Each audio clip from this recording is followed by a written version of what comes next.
The HOA had always been a silent ruler in our neighborhood, controlling everything from the height of our grass to the color of our fence. But when they threatened to kick us out, they had no idea who they were dealing with. My wife, a Navy veteran, wasn't about to let them destroy our home. What happened next left the HOA and everyone else stunned. The sun had barely risen, casting a soft golden light across the suburban neighborhood. The family had lived in this quiet cul-de-sac for years, planting trees, hosting barbecues, and watching their children grow. The once empty streets were now filled with the laughter of kids playing and neighbors chatting across fences. Life was simple, peaceful. It felt like home. But all of that changed when the letter arrived. It came in the mail one Tuesday afternoon. A crisp, formal envelope with a red seal on the back. The handwriting on the front was precise, professional. It was from the Homeowners Association, HOA, a seemingly benign group responsible for maintaining the community's aesthetics. Or so they had thought. The letter wasn't a friendly reminder about community events or a newsletter about neighborhood improvements. No, this letter was a warning. A threat. The HOA accused them of violating several community guidelines. Apparently, their fence was a shade too dark, their lawn wasn't up to code, and the trees in their backyard were just a bit too tall.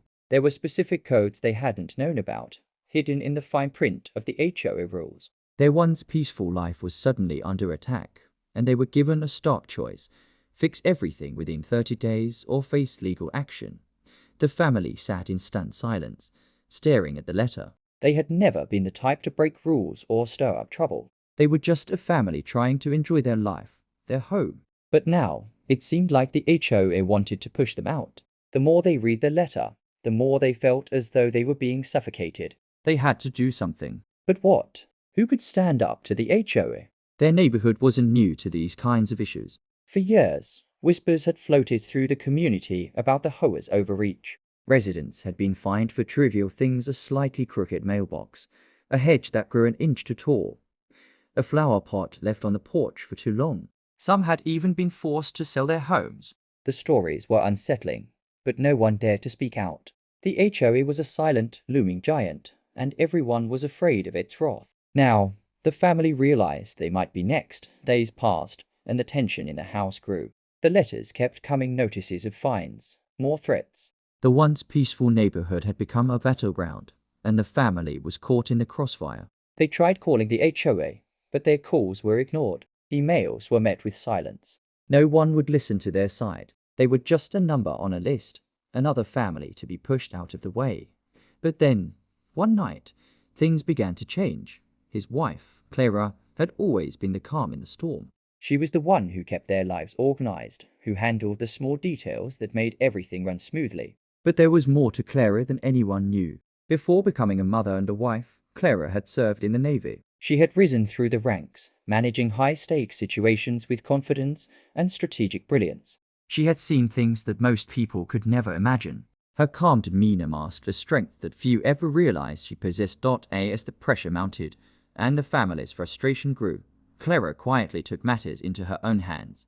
The first step was simple. She began to gather information, combing through the HOA guidelines, looking for flaws, inconsistencies, anything that could help them fight back. She went through the house, taking note of every detail the HOA had mentioned in their complaints. But instead of feeling defeated, Clara began to plan. And it was a plan that would change everything. Weeks went by as Clara worked behind the scenes, quietly preparing for the showdown.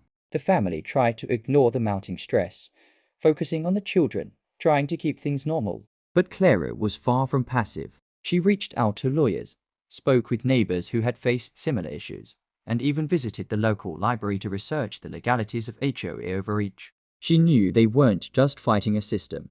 They were fighting for their home, their peace, their right to live without fear of being constantly surveilled by a faceless entity.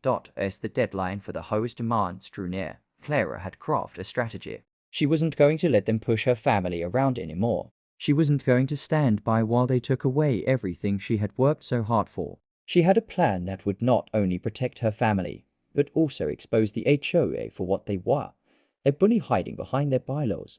The plan wasn't just about fighting back. It was about taking control. Clara knew that they couldn't just argue with the HOA. They had to stand firm and show them that they were not afraid. but it would require something more, something the HOA wasn't expecting. One afternoon, Clara walked into the living room, her eyes calm but determined. She told her husband.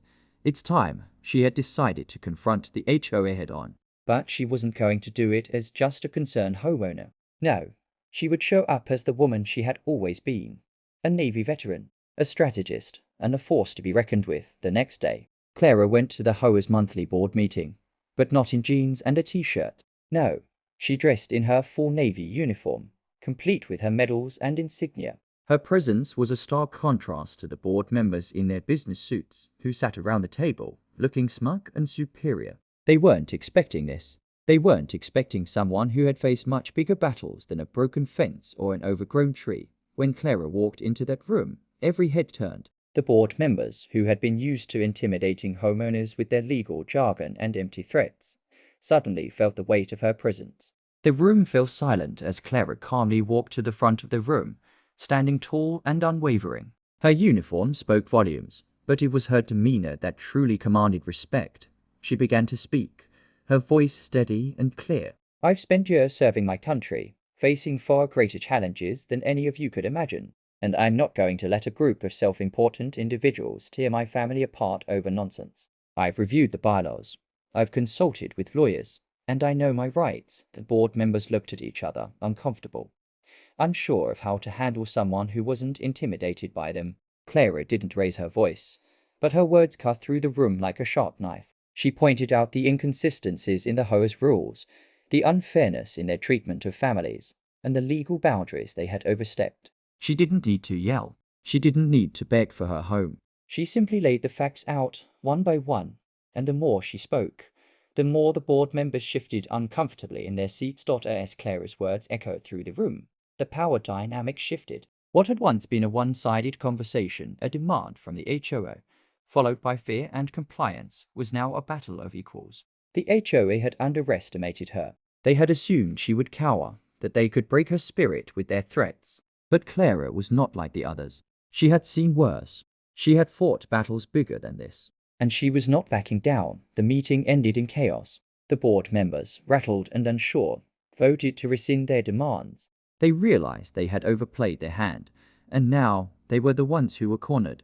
Clara had not only saved her family, but had also exposed the HOA for what they were.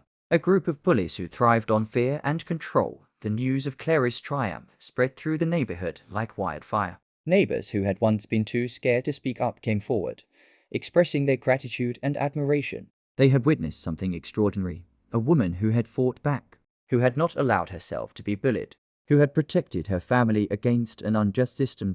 In the weeks that followed, the HOA backed down. The once oppressive organization lost its grip on the community. Residents began to reclaim their freedom, and the fear that had once hung over the neighborhood like a cloud began to dissipate. Clara had changed everything. As the family sat together on their porch one evening, watching the sunset, the protagonist realized something. They had not just survived this battle, they had won. They had fought for their home, their peace, and their right to live without fear. And they had done it because of Clara, the woman who had shown them all what it meant to stand up for what was right. It wasn't just about the victory over the HOA. It was about something much more powerful. The realization that sometimes the biggest battles we face are not fought with weapons or lawyers, but with the strength of our own resolve, our willingness to fight for what we believe in, and the courage to stand up for those we love. Clara had shown them all that, and in doing so, she had secured not just their home but their future.